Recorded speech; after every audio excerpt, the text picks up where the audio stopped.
Class, good morning students. So before we start our discussion, please stand up and pick up some pieces of paper under your chair and arrange it properly. And please remain standing for our prayer. So Ms. Sagrado, kindly lead the prayer. Amen. So, good morning once again. So did you eat your breakfast? Yes, ma'am. Good, because breakfast is the most important meal of the day. So let's proceed to our checking of attendance. So Miss Sagrado, present. Miss Cagate, present. Miss Uyan, present. Okay, everybody is present. Nobody is absent. So that's good. So before we start our topic, I have here, let's have an activity first. So I have here a activity. So we're going to fill up the table. So for example, letter A, to show examples. So we're going to choose the words in here, in the boxes above. So to show examples is, the answer is, for instance. Yes, for instance is showing examples. So I will give you 2 minutes to answer in a 1/4 sheet of paper only. Okay, guess 2 minutes is over. Pass your paper in front of you. Go. So as a review, what was our last topic all about? It is all about Noun, ma'am. okay, noun. Can you give me examples of noun? Anna. Okay, another. Chair. Okay, that's good. It seems like you really understood our last topic. Go. So are you familiar with the story Alice in Wonderland or movie of Alice in Wonderland? Yes, ma'am.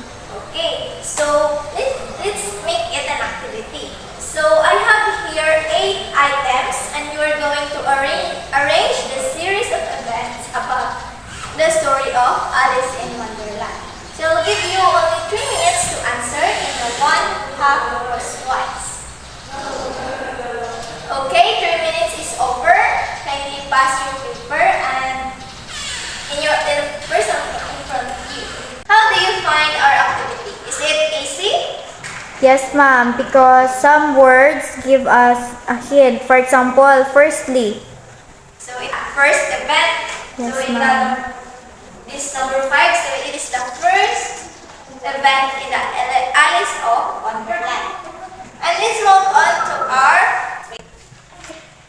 So our topic for today is all about use appropriate cohesive devices. So are you familiar with cohesive devices? Yes, ma'am. Okay, so let's move on to our lesson objectives. So our objectives for today is at the end of the lesson, 75% of the learners will be able to identify the different cohesive devices, write a poem about significance of cohesive devices, compose an informative speech using cohesive devices. These are the different functions or words that we can use in our writings with the use of different cohesive devices. The first is adding, sequencing, illustrating, comparing, qualifying, and contrasting. So in adding, we can use the word and as well as moreover. Furthermore, in addition to on top of that, another point is in sequencing, we can use the word first, firstly, first of all, second, secondly, third, next, meanwhile, now, and subsequently. And also for illustrating, you can use the word for example, such as, for instance, in the case of as shown by, illustrated by, say, one example is. And also for comparing, can you read? Similarly, likewise, as with, like, equally, at the same time. And for qualifying, But, however, although, unless, except, apart from, as long as, if. and for contrasting, Whereas, alternatively, unlike, on the other hand, conversely, having said that, nevertheless, however. yes, and all of these are example of cohesive devices.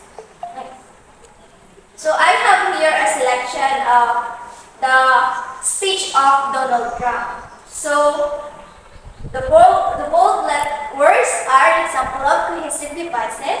So firstly, I want to express my gratitude to the brave men and women who serve our country in uniform. So it is sequencing, right? So firstly, secondly, and also he uses furthermore, addition, and additionally for adding some ideas or information.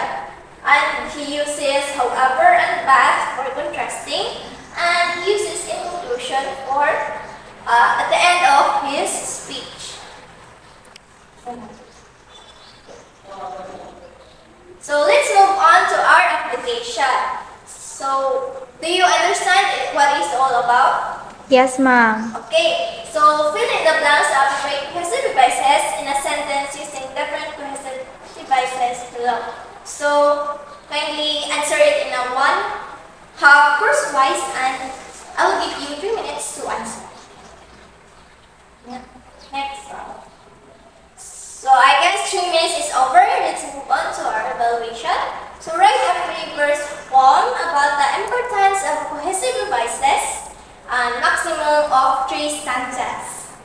And put it in a QR and send the link in our group chat. I will check it later. So I will give you only 6 minutes. So is it enough? Yes, ma'am. Okay, 6 minutes. 6 minutes is over. So 6 minutes is over, and I'm going to check. I send the QR in our group chat, and I will check it later.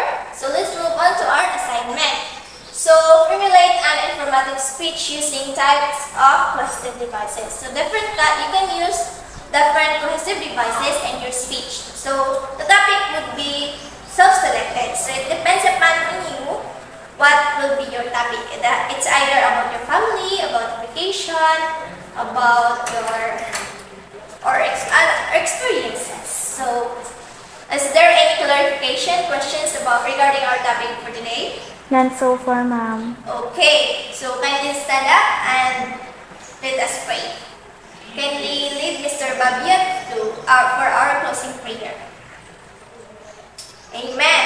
Goodbye, class, and thank you for listening. I hope that you gained something from our discussion. Goodbye, ma'am.